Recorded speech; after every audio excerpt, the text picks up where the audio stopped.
Welcome to Aging in Style with me, Lori Williams. I'm an optimist by nature, and I believe you can follow your dreams at any age. My grandmother's journey with dementia ignited a passion in me to work with seniors. I've spent the past 13 years learning about seniors and aging. In my mid-50s, I followed my own dream and founded my company, where I use my expertise to help seniors locate housing and resources. On this podcast, we cover all aspects of aging.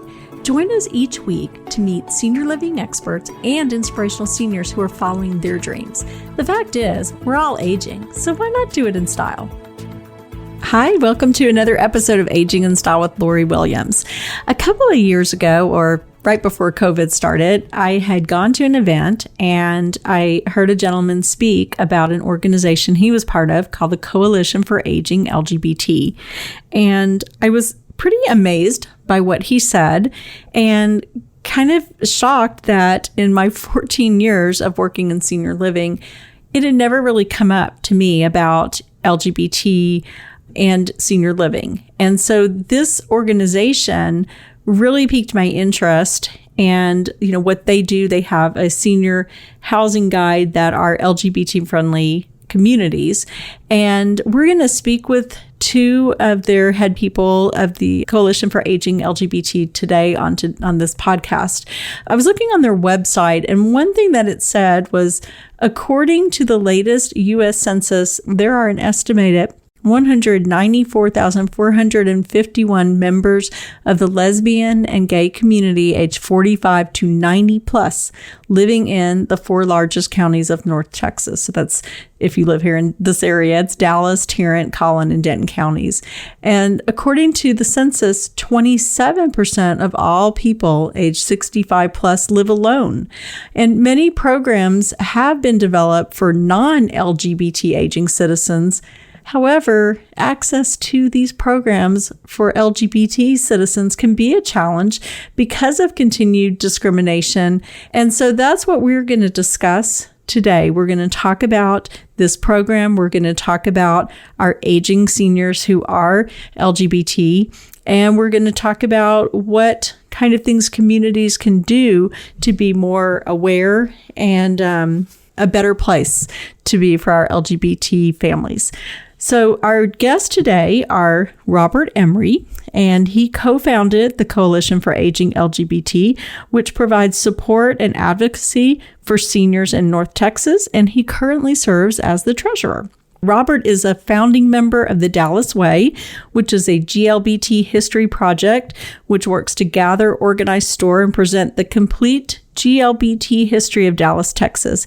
He's a very busy civic volunteer with over 40 years, and he has served as the board of directors of Black Tie Dinner and Friends of WRR, Dallas Classical Music Radio. And then our other guest is Dr. Diane Thornton. She is the executive director of the Coalition for Aging LGBT. Diane is a retired school superintendent and past CEO, president of a nonprofit. She is very passionate about working with the community to help make a difference. She holds a doctorate with an emphasis in educational leadership, and Diane volunteers as an advocate for CASA of Dallas and is an active board member on her son's school advisory board. Diane's love for her family is one that is shared with her wife and son, and they have been active in the LGBTQ community for many years and believe in the importance of awareness, support, and compassion for the everyday mission to allow for a safe, fair environment for all. That's beautiful. So welcome to both of you. Welcome, Robert, and welcome, Diane. I'm so glad that you agreed to be guests today, and I can't wait to hear more about the Coalition for Aging. Why don't we start with you, Robert? And can you tell us a little bit about what inspired you to work in this capacity with seniors? Yes, the lives that LGBT citizens in general live in America now is better than it was 50 years ago.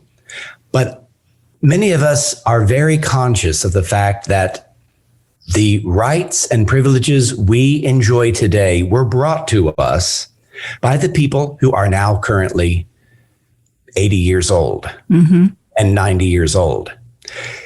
They were a generation that was pursued relentlessly, thrown out of jobs, thrown out of clubs, thrown out of their communities, thrown out of their families, and they need our support. They need our caring, and they need our advocacy. Absolutely. And Diane? First of all, it's just an absolute honor that I have the privilege to work with the Coalition for Aging LGBT, because there are so many of our community members out there who are, in my opinion, afraid.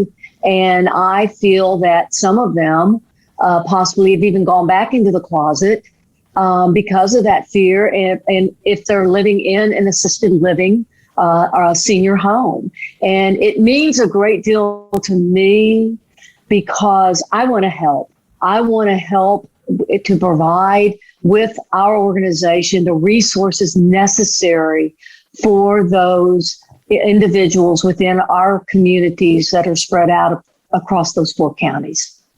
Absolutely. And when I spoke with DR, who works with y'all earlier, I spoke with him a few weeks ago about this, and he said to me, and it stayed with me, he said that there are so many people who fought for all the rights, and they've now had to go back into the closet because they're afraid of how they'll be treated. And that's not okay. That is awful. And when he told me that just really, literally just hurt my heart to hear.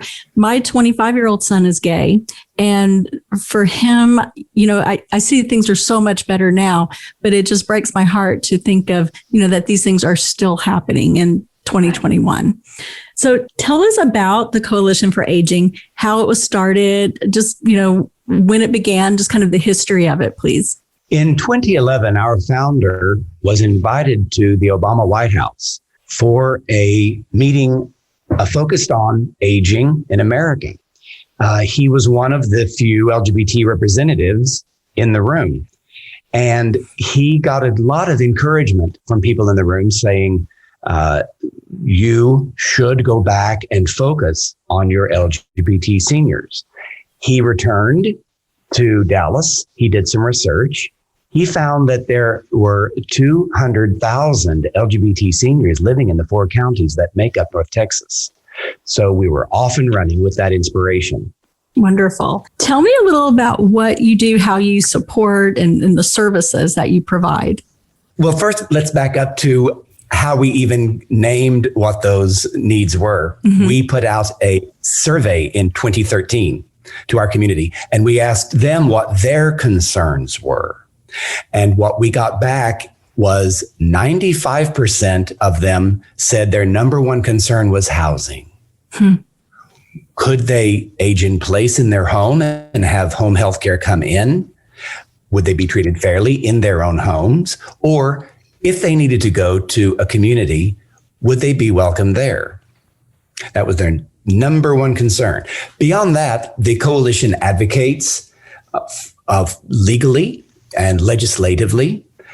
We advocate, we study health issues, financial security. So we have a lot of different areas such as those. Okay, wonderful. Now, I know that you put out a guide, the Senior Housing Guide, and I've actually picked one up. It's probably been a couple of years because I had met someone a couple of years ago or right before COVID, and there was a guide. I believe, if I understand correctly, y'all had gone around and surveyed different assisted livings. Is that correct? Yes. First of all, we did some in-person anecdotal research. We walked into communities and said, hi, I'm looking for a place for my mother and her wife. Do you have a place for them here? And always 100% of the time, the answer was an enthusiastic yes. We'd love to have your mother and her wife here. But ask one more question, one layer deeper, which is, do you have any programs specifically for them? Is there any education? What is your corporate stance? Do you offer same-sex benefits and marriage benefits and health benefits to your same-sex employees and their spouses? That's when you find out that 99% of them are unprepared, and the answer is no. But we don't stop there, because they're very, very anxious and excited to be brought up to cultural competency. So the fact that they failed the test originally is not important. What we found encouraging is that so many of them want to learn. And so we created a metric, a questionnaire that listed very specific things that if they did all of these things, then we would list them on our website in our North Texas LGBT-friendly senior housing guide. What were some of the things that they do? Just if you name a few of them off for the metrics. Oh, sure. On your entry form, when it has marital status, everyone has married, single, divorced. Well, we asked them to put partnered because so many of our seniors who are 80 and 90 years old may have spent 40 or 50 years with a partner, but they were not allowed to marry. And so they walk in there with a lifetime of partnership and marriage informally, we could call it that. But there's no place on the form that actually fits what they are. And the beautiful thing about what we ask communities to do is it's very easy to say partnered. It's very easy to add that to your entry form. We're not asking for much, but what we are asking is for the implicit to become the explicit. The other interesting one is gender, a male and female. And we ask, how about prefer not to say or ask me later? So that we make people comfortable. And that's just two of the small things. We all know that there's a national standard for a non-discrimination statement that corporations live by, but we ask them to add sexual orientation and gender identity to that long list of age, color, creed, etc. that already exists. It's things that all of our communities are very happy to add. They're easy to add. But when one of our members of our community walks into a retirement facility or a home health care company, and they see that form that says married, single, divorced, partnered, they know right off that these people have done their homework. That's great. That's good to know. What about like programming? Do you give them ideas and have some of the communities embrace programming? Well, they all have to embrace programming if they want to be in our housing guide, and many of them are. We will provide the programming, we'll provide the program, or we give them a very simple guideline, such as, here's a simple one. We know you all have movie night, and we know you sometimes discuss the movies after you have them. Would you please show a movie such as the Marigold Hotel? Because it has a very gay positive character in it. And we ask that when the movie's over, would you ask for a show of hands? Who has somebody in their life that they love who's LGBT? And you won't get very many hands raised, but we work with communities over the course of 6 months. And through that 6 months, we're giving training to the employees, everyone from the president to the caregivers, to the cafeteria staff, to the janitors, and the groundskeepers. Everyone gets the same training. And if you ask who has someone in their lives that they love who's LGBT, if you ask that when we first walk in the building, you'll get a shy single person who'll raise their hand. After 6 months, almost everyone raises their hand. Yeah. It's not that they didn't know them 6 months ago. They did not know it was okay to say it 6 months ago. And a nice byproduct of our work is that when we visit these communities later, a year later, they will report to us with a beaming smile on their face that due to our involvement with them and our training, the entire work environment is greatly improved. That's great. I mean, I think what you're doing, it opens communication is what it sounds like. It really makes people talk and know that it's okay to talk about. For that older generation, they may not have been comfortable talking about LGBT. No, a lot of them spent their lives in the closet. Even though they were out on the front lines working for equality, they still lived closeted in their jobs, in their homes sometimes. But this is a great time for us to turn to Diane because she has a very compelling story about why she's involved. Okay. Sure. Well, I'm involved, first of all, because I care about our community, but also we want to talk about closeted. I've been closeted all my life. And it wasn't until my wife and I married in 2013 that I was able to come out fully to my family.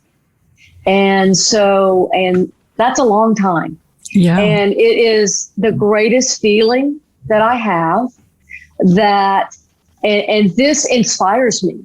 And having this opportunity to be the first executive director inspired me because I really feel it just opens up your heart to the possibilities. And so that's why, this is so important to me because I know what it feels like to sit in a room where it is spoken in a very negative manner regarding the LGBT community, whether it's youth or seniors. And I have bitten my tongue most of my life. And now it's a reward to me to be able now to give back and feel so great that I get to include my family, my wife, and my son. That is a wonderful story. I love that. Wonderful testimonial. And I mean, I feel like, when you say that, I just picture these people in their 80s. How awful to have to feel like they can't be who they are and especially feel like they're having to. I mean, that's hiding a whole, I don't know, like a major part of your life, not to be able to be who you are. And as you said, sit in a room and hear negative things said. And I would imagine that probably still happens with the older generation. So I think to bring in positivity and education into these communities, I think is a brilliant idea. Yeah. What kind of discrimination are the seniors, or what kind of things are happening with them? Is it the caregivers or is it other seniors? What happens in the communities or in home care if they have someone come into their home to care for them? Much of it is unintentional. LGBT people in America suffer many microaggressions throughout the day from people who don't even know what they're saying. And that's okay. They don't mean to hurt. It still hurts. For instance, here's a great example. Someone may say in a very sweet tone to a senior in their retirement community that they respect their choice being LGBT. I support you. I support your choice. And many of your listeners may not have figured out yet what part of that sentence is hurtful. So let me tell you that choice is a hurtful concept. Nobody chose to be LGBT. And it's hurtful because the word choice is still weaponized against us from the people who perpetuate the lie that it is a choice. And so the word choice is used often in anti-LGBT language. There's a tiny microaggression that was unintentional. So we talk about this, and it's part of the training. They also, when you have somebody that you're not sure what their gender is, the question is not so much, what are you, who are you, but the friendly way to say that is, tell me what pronouns you prefer.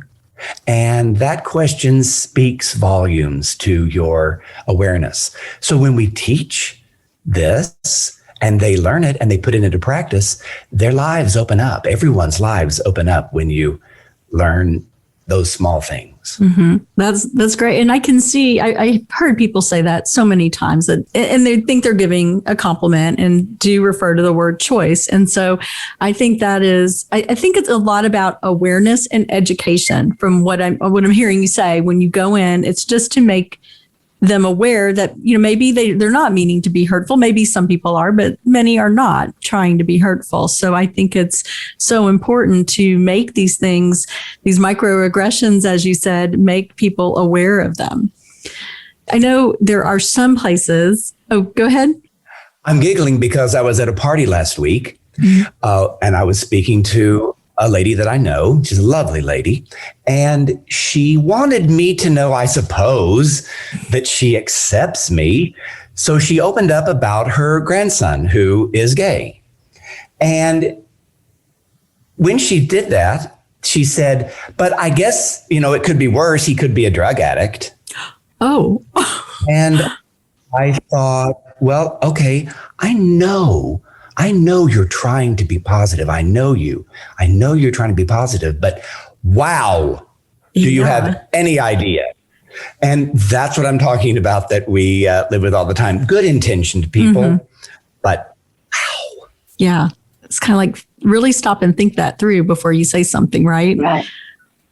Wow. Would you please? Yeah, definitely. Oh my goodness.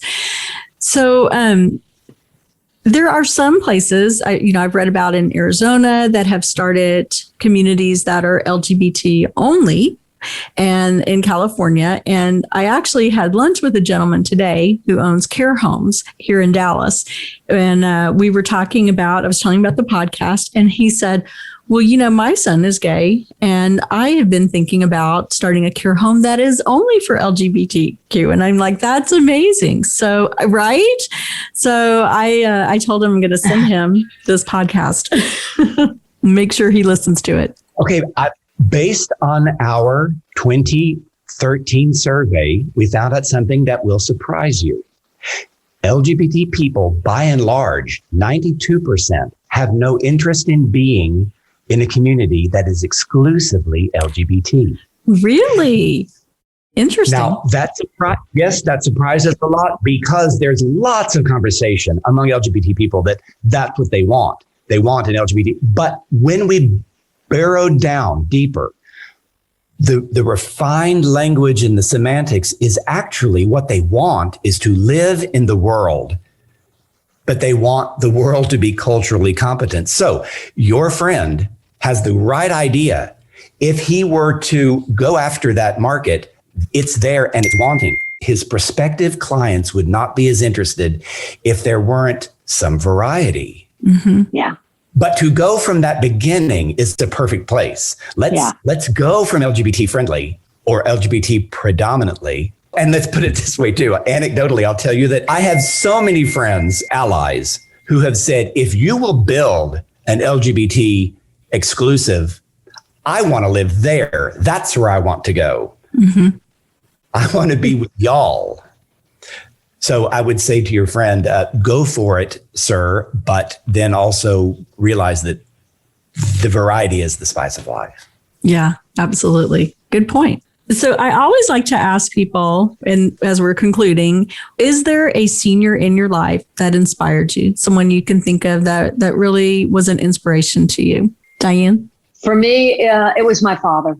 My father he grew up as an orphan his entire life. His parents died at a very young age. And so I would have to tell you that he was the greatest inspiration to me, just because he became successful and he saw what he could do and he saw what he wanted for his children, because I came from a family of 6 children. So I would have to tell you that it was my father. Wonderful. And I know we were talking earlier and you shared that your father was in assisted living, and yes, that, for you, it was a different experience going into assisted living for him. If you want to share with us about that, that would be great. Sure. There was never a question going into the assisted living place where he lived. I never doubted for a minute that he wasn't treated with anything but respect. He got the greatest care. But also, Lori, what I did find out very quickly, how accepting they were of my wife and me, because she did go with me to visit him. And then when our son was born in 2014, we had the opportunity to take him over after about 6 weeks old. And the staff was very accepting. And so that made me feel very good. That I knew he was in the right place. That's great. So, I mean, what I've learned by talking to both of you today, it sounds like there is a lot of people who are accepting in assisted living and senior living, want to do the right thing, but maybe we need a little education along the way and make a few changes just to make things, more friendly. Would y'all agree with that? Absolutely. Absolutely. Wonderful. So is there anyone, Robert, that stands out as an inspirational senior for you? I could list individuals such as Jack Evans and George Harris and Mike Anglin and Carl Parker, and the list is very long of people, but here's why I believe I was lucky. I started activism in the community when I was very young and worked with people who were a generation older than I, and they were my absolute heroes. So I can't say one person. I can say that the gay men and women who I saw as role models when I was young are an inspiration to me now. And I want to make it good for them as I can. And Lori, I'll also say that what Diane touched on, the work we do is not just for the residents who are going to move into these communities, but possibly their LGBT children. Mm-hmm. And that's where I can relate to my mother being in the community and how was I treated. So it would have been nice in the place where she was, which was the best in town, but they were not very evolved on the gay thing. And what I mean by that is there were gay people working everywhere in that place and all of them were closeted. And that's not helpful for anyone. My favorite story is that the director of activities was married to the director of nursing, and they were closeted. Now, they weren't closeted in their home, but they had to be closeted at work. That's not helpful. They were two magnificent people that should have brought their entire selves to their jobs. It would have been better for everybody. So we're still working on getting into that community. Mm-hmm. Well, wonderful. I know that you'll get in. So I appreciate you both being on the podcast and sharing all your information. And we're going to share your website. And can people still get the senior housing guide? Is there a way if someone in Dallas wanted to get a copy of the guide? Oh, most certainly. You just visit us on the web at cfa.lgbt. And the housing guide is one of the first things that comes up on our homepage. Wonderful. And a lot of senior communities, people listen to this podcast. And if they want to reach out to you, just go to the website, or what would be the best way? That's exactly. And we have a place for a contact us, and you let us know. The great good news is that since COVID, of course, we have not been able to set foot on any campuses. But I'm thrilled to tell you that communities have reached out to us as COVID began to wind down, saying, okay, we want to be in your next guide. So I love that you mentioned that, because I believe that your listeners who are in that business, we'd love for them to go to our website and use the contact us spot and let us know that you'd like for us to come see you. We will come see you. Wonderful. And when is your next guide coming out? Do you have one scheduled? We don't have one scheduled for print because we're going to focus on updating them online so that we can add somebody immediately. If we wait till printing, then we have to wait for a lot of people who are anxious. They want to be listed as soon as possible. So we're doing a whole lot of focus on the online. Okay, great. Well, thank you so much. It was such a pleasure getting to talk to both of you. And I know this is going to be a really good show. I know people are going to enjoy listening to this and learn something from it. And as always, thank you for listening to the podcast. And if you have questions or need additional resources, you can always visit my website, which is loriwilliams-seniorservices.com. We'll see you next week.